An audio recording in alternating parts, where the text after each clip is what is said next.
नमस्कार बच्चों, वेलकम, सुस्वागतम, राम राम, सत श्री अकाल, जय माता की।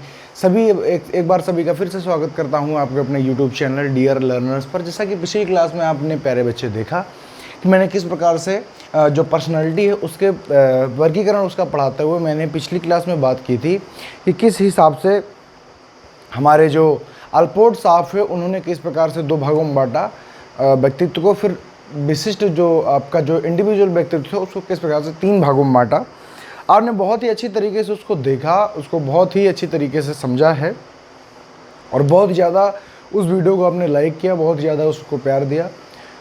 उस वीडियो के बाद हमने ये सोचा कि क्यों ना हम एक और जो आपका वर्गीकरण बच रहा है जिसको आप कहते हैं कैटल के अनुसार, कैटल को भी हम बता दें और फिर उसके बाद में हम चालू करते हैं मेजरमेंट ऑफ पर्सनालिटी, यानी व्यक्तित्व को मापने की विधियाँ। अब देखिए, किसी भी व्यक्ति का आपने प्रकार तो बता दिया, आपने व्यक्तित्व बताया, व्यक्तित्व के प्रकार बता दिए। अब ये भी तो बताएंगे कि व्यक्तित्व को नापा कैसे जा सकता है। कैसे आप बताएंगे कि ये व्यक्ति इस व्यक्तित्व का है, यह व्यक्ति इस व्यक्तित्व का है, या यह व्यक्ति इस व्यक्तित्व का है। तो व्यक्तित्व की कैटेगराइज करने के लिए कैटेगराइज करना बहुत ठीक बात है, लेकिन आप बताएंगे कैसे कि ये जो व्यक्ति है वो किस व्यक्तित्व के अंतर्गत आता है। इसके लिए हमको उसका मापन करना पड़ता है। तो उस मापन की कई सारी विधियाँ होती हैं, उन विधियों की हम विस्तृत चर्चा यहाँ पर करने वाले हैं। विधियाँ तीन प्रकार की होती हैं, कैसे होती हैं वो हम आगे आपसे चर्चा करेंगे। तो बाकी वीडियो शुरू होने के पहले मैं आपसे ये गुजारिश ज़रूर करूँगा कि जो भी वीडियो देखते हैं प्रत्येक बच्चे वीडियो को आखिर तक देखा करें, लास्ट तक देखा करें, ताकि आखिर तक जाते जाते मैं जो चीज़ें होती हैं वो इतनी अच्छी हो जाती हैं। इसलिए वीडियो को शुरुआत में शुरू करके छोड़ के ना भगें, क्योंकि उससे आपका ही घाटा होने वाला है, क्योंकि आप पूरी चीज़ें पढ़ नहीं पाएंगे। इसलिए वीडियो को लास्ट तक देखें, उसमें उसको लाइक करें, उसको शेयर करें, कमेंट करें, और अगर अभी तक आपने चैनल को सब्सक्राइब नहीं किया है तो प्लीज़ उसको सब्सक्राइब कर लें, ताकि और बेल आइकन को भी दबा लें, ताकि आने वाले वीडियोस की जितनी भी नोटिफिकेशंस हैं आपके मोबाइल में अवेलेबल होती रहें, ताकि आपको असुविधा का सामना ना करना पड़े। हम चलते हैं आज के अपने व्यक्तित्व के डिवाइडेशन में, जो कि लिखा है व्यक्तित्व के प्रकार में। आखिर बचा था तो मैं आपको आखिर वाला लिखवा देता हूँ। एक हमारे मनोवैज्ञानिक है जिनका नाम था कैटल, और ये बहुत फेमस हैं कैटल साहब। अपनी परिभाषाएं देने के लिए ये बहुत ही फेमस हैं कैटल साहब। तो कैटल साहब के अनुसार इन्होंने भी, देखो, जैसे आल्पोर्ट ने दिया था सील गुण के आधार पर, ऐसे ही कैटल ने भी दिया था सील गुण के आधार पर। तो अगर कोई इनका आपसे आधार पूछे तो आप आधार में इनको बताएंगे। इन्होंने भी क्या दिया था, तो सील गुणों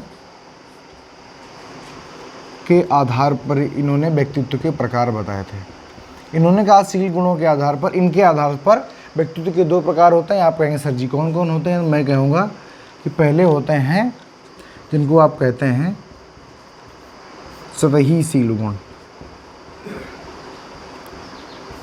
और जो हमारे दूसरे होते हैं, पहले जो हमारे होते हैं वो होते हैं सतही सील गुण, और जो हमारे दूसरे होते हैं वो होते हैं मूल सील गुण, या इन्हीं को कोई कोई कहता है स्रोतशील गुण,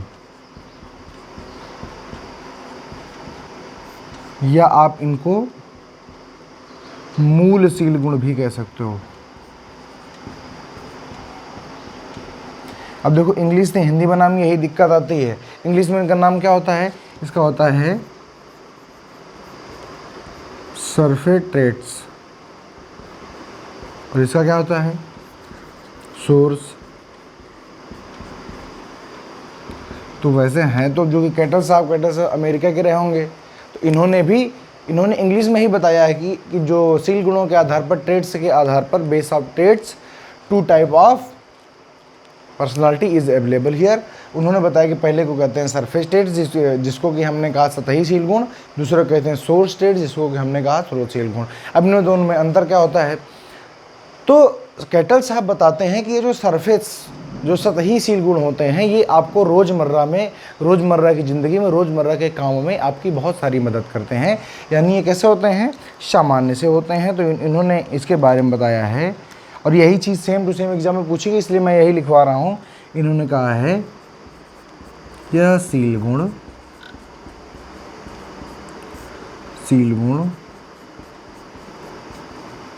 आपके रोजमर्रा के कामों में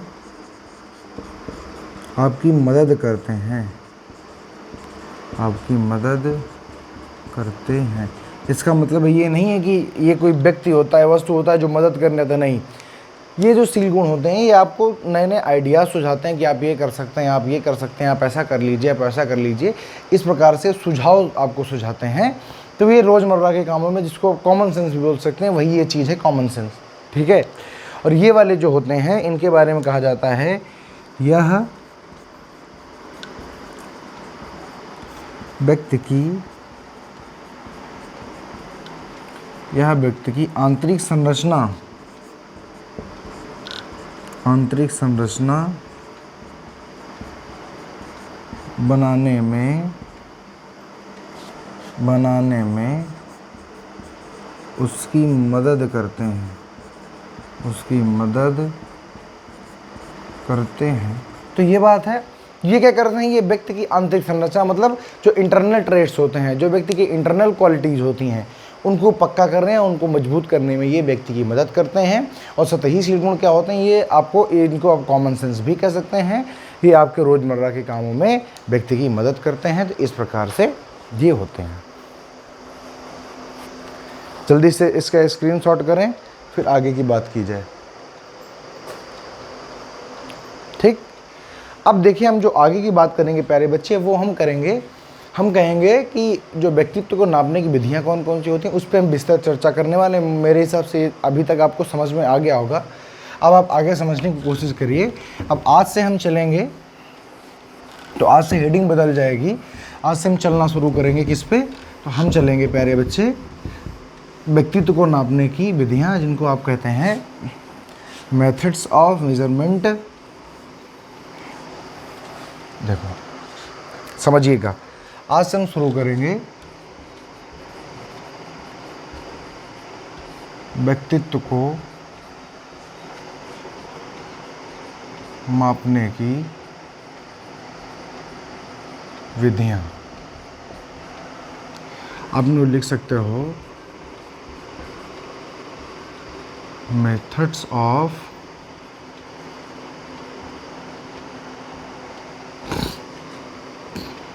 मेजरमेंट ऑफ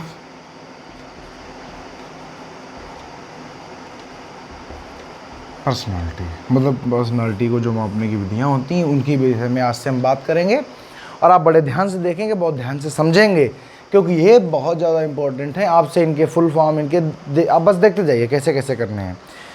अब देखिए क्या हुआ कि इनको कहा गया कि ये 3 प्रकार की होती हैं। कौन कौन सी? तो पहली तो कहा गया ये होती हैं प्रक्षेपी विधियां। कैसी? प्रक्षेपी विधियां, जिनको कहा गया प्रोजेक्टिव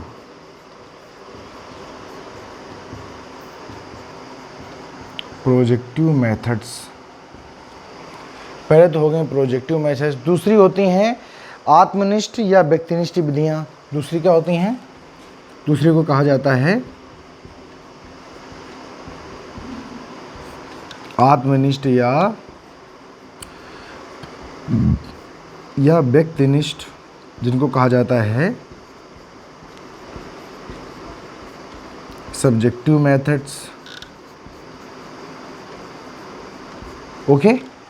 और जो तीसरी होती हैं वो होती हैं वस्तुनिष्ठ,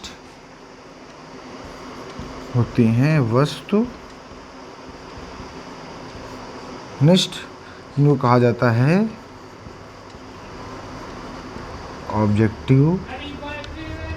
ऑब्जेक्टिव मेथड्स। तो 3 प्रकार के हमारे पास मेथड्स होते हैं। हम जो व्यक्तित्व को मापने का जो काम करते हैं प्यारे बच्चे, वो 3 प्रकार से करते हैं। प्रक्षेपी विधियां यानी प्रोजेक्टिव मेथड से करते हैं, आत्मनिष्ठ व्यक्तिनिष्ठ यानी सब्जेक्टिव मेथड से करते हैं, और वस्तुनिष्ठ विधियां तो हम इनका जो मेजरमेंट करते हैं प्यारे बच्चे, वो हम इनका करते हैं, क्या कहते हैं, ऑब्जेक्टिव मेथड्स के द्वारा भी हम इनका मेजरमेंट करते हैं। तो सबसे पहले आप इन तीनों विधियों को याद रखिए, नोट करिए, फिर उसके बाद में आगे की बात की जाए, ठीक। नोट कर लिया। तो इन 3 प्रकार की विधियों से हम क्या करेंगे, किसी भी व्यक्ति के व्यक्तित्व का मेजरमेंट करेंगे। किसी एक प्रकार की विधि को का प्रयोग करके, तीनों एक में थोड़ी ना लगा दी जाएंगी।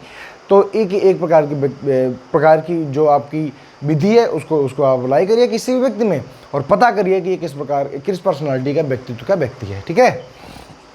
तो सबसे पहले जो हम बात करेंगे वो हम करेंगे प्रोजेक्टिव मेथड में। अब इसके अंतर्गत कितनी प्रकार के टेस्ट हैं, कितने प्रकार की जो क्या कहते हैं परीक्षण लगाए गए हैं, जो कि आपको बताते हैं कि किस प्रकार का व्यक्ति, किस व्यक्तित्व का व्यक्ति है। उसके लिए आप सबसे पहली हेडिंग जो डालेंगे, इनका हम विस्तार यहाँ पर नहीं करेंगे, इनका विस्तार हम एक एक करके करेंगे, तो आप थोड़ा सा याद रखिएगा। तो देखिए, सबसे जो पहली जो आज हम पढ़ने वाले हैं, आज से जो हम शुरू करेंगे, उसको कहते हैं प्रक्षेपी विधि या प्रोजेक्टिव मेथड्स। ठीक। अब प्रोजेक्टिव मेथड्स को पढ़ते समय सबसे जो पहला मेथड आता है प्यारे बच्चे, उसको कहते हैं हम TAT। अब देखिए, इस प्रकार से आपने बहुत पढ़ा होगा कि टेट, TAT। अब ये TAT जो है ये किस विधि में आता है, तो प्रोजेक्टिव टाइप में। और ये है क्या, तो आप कहेंगे व्यक्तित्व मापन का एक विधि है, प्रक्षेपी विधि है, जिसका कि एक पहला परीक्षण होता है, जिसको कहते हैं हम TAT, टेट। तो इसका जो फुल फॉर्म होता है, सबसे पहली बात तो इसका फुल फॉर्म पूछा जाता है, तो आप लिखेंगे थीमेटिक परसेप्शन टेस्ट। तो आप लिखेंगे इसका फुल फॉर्म होता है थीमेटिक अपर सिस्टम टेस्ट। सबसे पहली बात तो ये बात याद रखिए। तो इसको कहते हैं, अगर इसकी हिंदी पर आप जाएंगे तो इसको कहते हैं कथा अंतर्बोध परीक्षण। क्या कहते हैं? कथा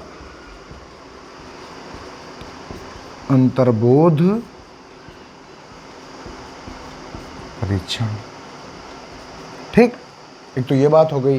दूसरी बात आती है कि ये जो टेस्ट था, टेट जो था, थीमेटिक एप्रिसिस्टेंट टेस्ट, सबसे पहली बात तो ये याद रखिए। दूसरा बात इसकी हिंदी याद रखिए। जो हिंदी वाले हिंदी याद रखो, इंग्लिश वाले, मैं तो हिंदी वालों से ही कहता हूँ कि जब आपसे फुल फॉर्म पूछा जाएगा तो आपको हिंदी में नहीं पूछा जाएगा, इंग्लिश में ही पूछा जाएगा। तो ये याद रखेंगे। दूसरी बात, इसको दिया किसने था, इसको दिया किसने है, तो इसको दिया है मॉर्गन एवं मुर्रे साहब ने। मॉर्गन एवं मुर्रे बहुत ही फेमस नाम है, क्योंकि ये वाला जो टेट है ये एग्जाम में हज़ारों बार पूछा जा चुका है। इसको दिया है मॉर्गन एवं मुर्रे ने। अब आप पूछेंगे इसमें होता क्या है, तो हम बताएंगे कि इसमें क्या होता है। इसमें ये जो टेस्ट होता है, इसमें 31 प्रकार के कार्ड होते हैं। कितने? 31 कार्ड होते हैं। 31 कार्डों में 10 कार्डों में फीमेल का चित्र बना होता है, 10 में मेल का चित्र बना होता है, और 10 में किसी अन्य का चित्र बना होता था। एक कार्ड खाली होता है।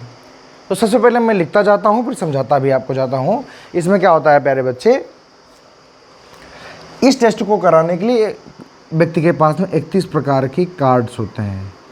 ठीक, इन कार्डों में 10 कार्ड में बना होता है मेल का चित्र, 10 कार्ड में बना होता है फीमेल का चित्र, और 10 कार्ड में मेल और फीमेल दोनों का। तो लिख देते हैं दोनों का चित्र बना होता है। और जो एक कार्ड होता है वो प्यारे बच्चे कैसा होता है, तो वो होता है खाली। कैसा? खाली। एक कार्ड होता है आपका खाली, 10 में मेल का चित्र होता है और 10 में फीमेल का चित्र होता है। समझे कि नहीं समझे आप बात? तो आपने कहा जी साहब हमको बिल्कुल समझ में आ गया है ये बात कि 10 में मेल का चित्र होता है और 10 में फीमेल का होता है, और एक कैसा होता है, खाली होता है। अब आप ये कहेंगे कि सर जी मुझे एक बात बताइए, अब इन्हीं कार्डों को व्यक्ति को सिलेक्ट करने के लिए कहा जाता है, और उन्हीं कार्डों को सिलेक्ट करके जब जो व्यक्ति सिलेक्ट करता है उसके आधार पर क्या बताया जाता है, ध्यान से सुनिएगा। अब आप कहेंगे सर जी जो 31 कार्ड हैं, क्या सबका सब सारे कार्डों का प्रयोग एक ही व्यक्ति को? नहीं, एक व्यक्ति के ऊपर अधिकतम 20 कार्डों का ही आप प्रयोग कर सकते हैं। तो याद रखिएगा, हर एक शब्द एक क्वेश्चन रहा है एग्जाम का, इसलिए ध्यान से आप लोग एक एक शब्द लिखते जाएं। तो आप यहाँ पर लिखेंगे कि एक व्यक्ति पर एक व्यक्ति पर अधिकतम 20 कार्ड का ही प्रयोग कर सकते हैं। ज़्यादा का प्रयोग नहीं करेंगे, केवल कितने का प्रयोग करेंगे? तो आप कहेंगे सर जी एक व्यक्ति पर अधिकतम 20 कार्ड का ही प्रयोग कर सकते हैं। फिर क्या होता है कि अब देखो इनमें जो चित्र बने होते हैं, हर जो चित्र होता है उसमें अलग अलग स्थिति होती है। कैसे? जैसे मान लो कि 10 कार्ड में फीमेल के चित्र बने हुए हैं, तो किसी में उसको आटा मारते हुए दिखाया जा रहा है, किसी में उसको बर्तन धोते हुए, किसी में उसको झाड़ू लगाते हुए, किसी में उसको झगड़ा करते हुए। मतलब हर कार्ड में अलग अलग स्थिति दिखाई जाते हैं। जैसे पुरुष है उसकी अलग अलग स्थिति, किसी में महिला को मारते हुए, किसी में काम करते हुए, किसी में किसी के ऊपर दया दिखाते हुए। ऐसे दोनों में तो क्या होता है कि इन कार्डों में अलग अलग स्थिति दिखाई जाती हैं। और उसके बाद में कहा जाता है कि इनके ऊपर आप एक कहानी लिखिए।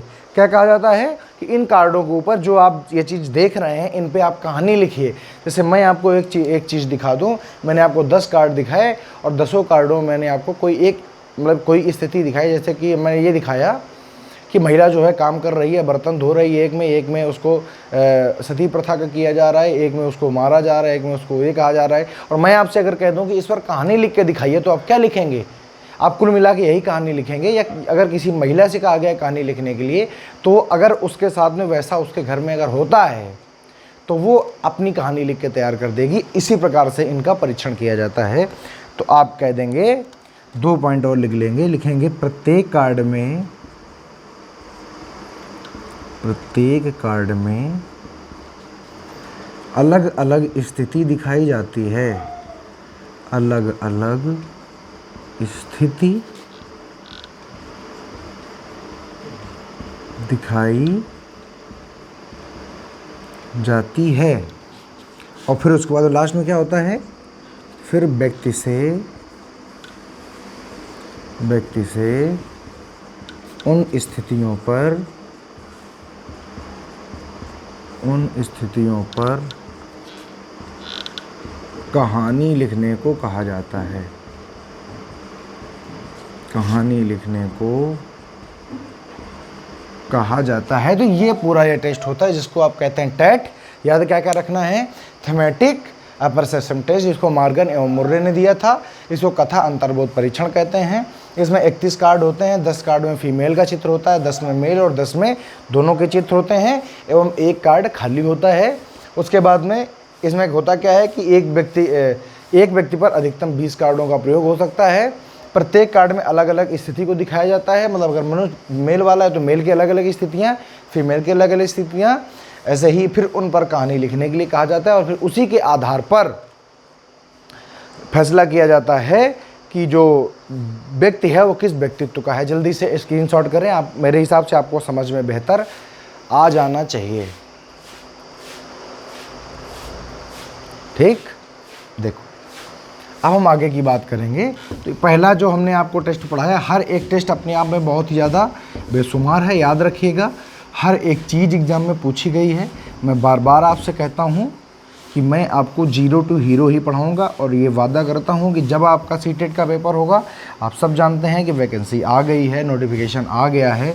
वैकेंसी बोल रहा हूँ, नोटिफिकेशन आ गया है, तो आपको पेपर तो देना ही देना है। इसलिए आप लोग रेगुलरली क्लास को अटेंड करें और यूं ही हमारे ऊपर विश्वास दिखाएं। आपको देखें हम कहां से कहां पहुंचाते हैं।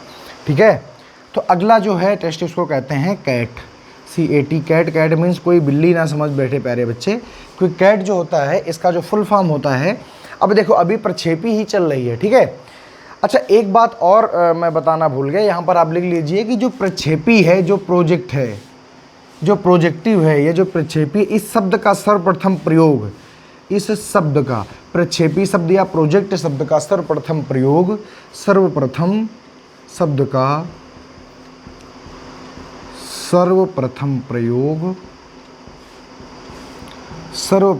किसने किया है? तो आप कहेंगे किया था सिगमंड फ्रायड ने। सिगमंड फ्रायड ने किया था। तो ये बात आप हमेशा याद रखिएगा, एक क्वेश्चन में एग्जाम से पूछा जाता है कि प्रक्षेपी या प्रोजेक्टिव, प्रोजेक्ट शब्द का, प्रोजेक्टिव मेथड का सब सर्वप्रथम प्रयोग किसने किया था? तो आप कहेंगे सिगमंड फ्राइड ने किया था। ये बात याद रखिएगा, ठीक है, नोट कर लीजिएगा। अब हम बात करते हैं अपने कैट की। तो कैट का अगर हम फुल फॉर्म बताने की कोशिश करें तो ये होता है चिल्ड्रेन ए परसेप्शन टेस्ट। क्या होता है? चिल्ड्रेन ए परसेप्शन टेस्ट होता है। अब इसमें क्या होता है? तो प्यारे बच्चे इसमें क्या होता है? अच्छा, इसको वैसे क्या कहते हैं? इसको कहते हैं बाल समप्रत्यय परीक्षण। क्या कहते हैं? इसका हिंदी में नाम होता है बाल समप्रत्यय परीक्षण, ठीक। अब अगर हम इसमें आपसे पूछें कि आप हमको बताइए कि इसमें क्या होता है, तो आप बताएंगे। तो हमने सुनिए पहले बच्चे, जैसे उसमें कितने कार्ड? 31। तो इसमें कितने होते हैं? तो इसमें होते हैं 10 कार्ड। कितने कार्ड होते हैं? इसमें होते हैं 10 कार्ड। 10 कार्ड इसमें होते हैं, और 10 के 10 कार्डों पर क्या होता है? 10 के 10 कार्डों पर रंग बिरंगे पशु पक्षियों के चित्र बने होते हैं। अभी देखो जो पिछला टेस्ट था उसमें 31 कार्ड थे और मेल और फीमेल के चित्र बने हुए थे। आप कहेंगे सर बिल्कुल ठीक बात है, यहाँ पर रंग बिरंगे पशुओं के चित्र क्यों बने हैं? क्योंकि ये देखो लिखा हुआ है चिल्ड्रेन ए परसेप्शन टेस्ट। बच्चों का आप टेस्ट कर रहे हैं तो उनको आपकी कोई भी स्थिति दिखा करके उनसे आप कहानी नहीं लिखवा सकते हैं, इसलिए यहाँ पर आपको रंग बिरंगे पशु पक्षियों के चित्र दिखाने होंगे। और फिर बच्चे से तो ये किया किस में जाता है? तो आप कहेंगे ये 3 वर्ष से 11 वर्ष के बच्चे में किया जाता है। 3 वर्ष से 11 वर्ष के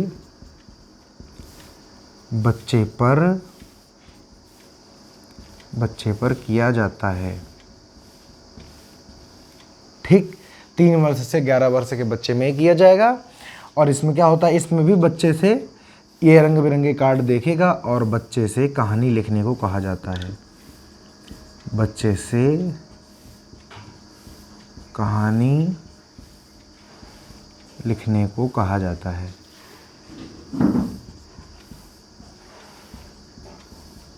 तो इस प्रकार से हम इस टेस्ट से भी बच्चों का व्यक्तित्व का मापन करते हैं। और मान लीजिए आप कहते हैं 3 वर्ष का बच्चा है जो लिखना नहीं जानता है, तो जो लिखना नहीं जानता है प्यारे बच्चे, वो क्या करेगा?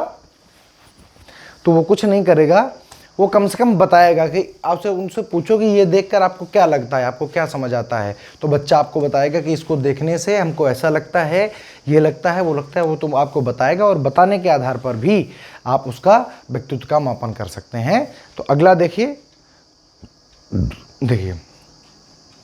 हटा दें इसको। देखो अब जो अगला है उसको हम कहते हैं, आपने बहुत इसको पढ़ा होगा, आपके पेपर में बार बार पूछा जाता है, यूपी टेट में भी पूछा जाता है और सीटेट में भी पूछा जाता है। पर सीटेट में अब इसकी आने जाने की मात्रा थोड़ी सी कम हो गई है। इसको कहते हैं, तीसरा जो है इसको कहते हैं IBT मतलब इंक बोल्ट टेस्ट। क्या कहते हैं इसको? इसको कहते हैं इंक, इसको क्या कहते हैं? इंक ब्लॉट, बोल्ट नहीं, ink blot test. Ink blot test, जिसको प्यारे बच्चे आप कहा करते हैं स्याही धब्बा परीक्षण। क्या कहते हैं इसको? इसको आप कहते हैं प्यारे बच्चे स्याही धब्बा परीक्षण। अब आप समझ रहे होंगे कि आपने इसको बहुत बार पढ़ा है, स्याही धब्बा परीक्षण। अब बात आती है कि इसको दिया किसने था? तो याद रखिए इसको दिया था हरमन रोसा ने। हरमन रोसा साहब ने इसको दिया हुआ था। अब इसमें क्या होता है? इसमें भी प्यारे बच्चे 10 क्या होते हैं? सेम चीज़ इसमें भी होती है। इसमें भी जो होते हैं 10 प्रकार के कार्ड होते हैं, 10 कार्ड होते हैं।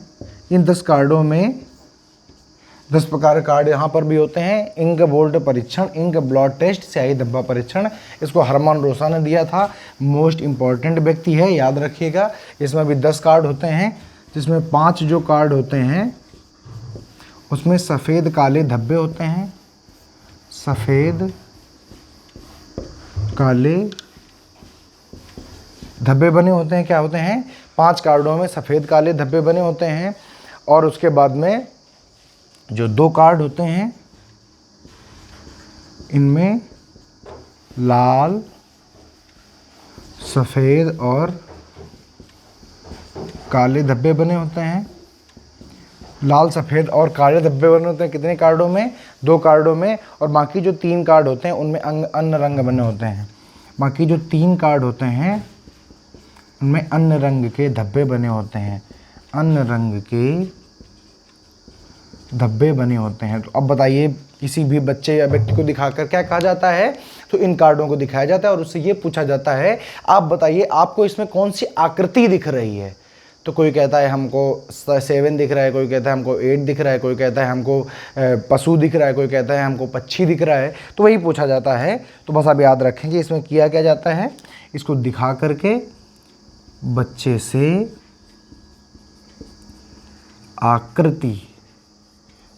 से आकृति पूछी जाती है। तो बस इतना सा होता है। याद क्या क्या रखना है? IBT इंक ब्लॉट टेस्ट, स्याही धब्बा परीक्षण। इसमें क्या होता है? हरमन रोसा होते हैं। इसमें 10 कार्ड होते हैं। 5 कार्ड में सफ़ेद काले धब्बे, 5 कार्ड में लाल सफ़ेद काले धब्बे और 3 कार्ड में अन्य रंग के धब्बे होते हैं और बच्चे से आकृति पूछी जाती है। तो आज हम यहीं पर ख़त्म करते हैं प्यारे बच्चे, क्योंकि वीडियो बहुत लंबा हो जाएगा। अगला जब हम वीडियो लेकर के आएंगे उसमें थोड़ा सा रफ्तार में चलाने की कोशिश करेंगे ताकि आपको बेहतर समझ में आए। इनको आराम से आप पढ़ते जाइएगा, भड़बड़ाइएगा मत। अभी समय बहुत है आपके पास में और सारी चीज़ें मैं एक तरह से सब बढ़िया से करा दूंगा। तब तक के लिए आप लाइक शेयर सब्सक्राइब ज़रूर करें। मैं आपसे यहाँ पर विदा लेता हूँ। अगली वीडियो में आपको मिलूँगा। मेरे हिसाब से आपने इसका स्क्रीनशॉट कर लिया होगा, नहीं किया है तो अभी कर लें। मैं अगली वीडियो में आपसे मिलूँगा इन्हीं कुछ प्रोजेक्टिव मेथड्स के साथ में, जो कि आपके एग्जाम में बहुत ज़्यादा इंपॉर्टेंस रखते हैं। आपको इनके फुल फॉर्म जानना बहुत ही ज़रूरी है। बाकी मिलते हैं आगे। नमस्कार, जय हिंद।